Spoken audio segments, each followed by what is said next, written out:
In the heart of Sweden, at the shoreline of Hjälmaren, you can find Rynningeviken, a place of solitude and silence, a nature reserve filled with inspiration and vision, where people get together and share their outdoor experiences, a place where everyone is welcome and free. But it hasn't always been like this. For a long time, this was the backside of Örebro, and it all started in the end of the 19th century. In the rough and poor times of the late 19th century, the Lake Hjälmaren was lowered in a huge landscape conversion to gain more cultivable land that was verdant and fertile.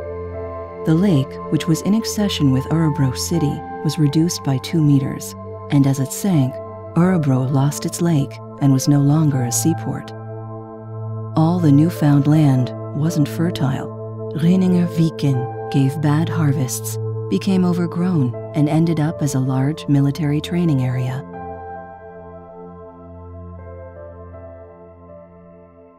This was the beginning of destruction. Soon several heavy industries, huge dumps, and oil ports had established themselves in the area. It became the ugly backside of Örebro, a place where everybody threw their garbage. There was a big dump called the Vienna Tip, with millions of square meters of trash and garbage. The destruction continued through the 20th century, reaching its peak in the 70s and 80s. The military era then came to an end. The industries left the area, and the dumps were closed. For many years, the land was polluted, destroyed, and overgrown. But everything was going to change. In the beginning of the 90s, Mats Rosenberg, the city ecologist of Örebro, came up with an extraordinary vision to restore and rebuild the abused landscape and reconnect the lake with the city once again.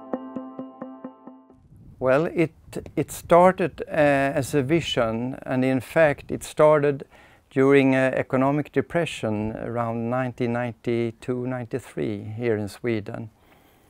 And we had to take care of a lot of people who lost their jobs. And then we were thinking about a big, exciting project. And then we sketched a vision of a new landscape here. Well, people avoided this area. It was like going straight into an English gangster movie. So when they were out working Sunday afternoon, when they came here, they turned around and went back in towards the city of Örebro. Well, the start was very practical. We started to clean up this very spot. And then we took away some of the trees just to see what was hidden behind.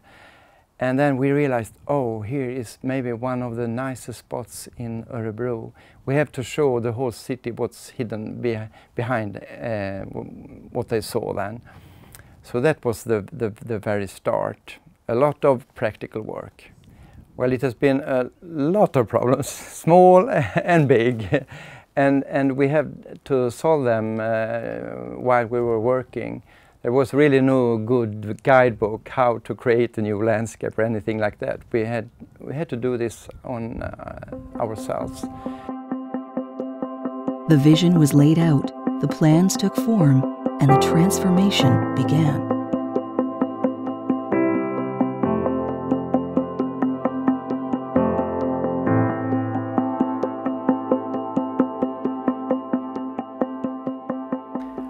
We all need good examples in life and in work, and we have met quite a few people from other places who visit the area, and hopefully we can give them some ideas what they can do at home. Mats proved that everything is possible. Örebro got its lake back. The location that was once the backside of Örebro, the Ugly Duckling, is now transformed to this great, beautiful swan that embraces you with its open wings. If your mind is set, you have your vision, and you dare to think different, you can always reach your goals.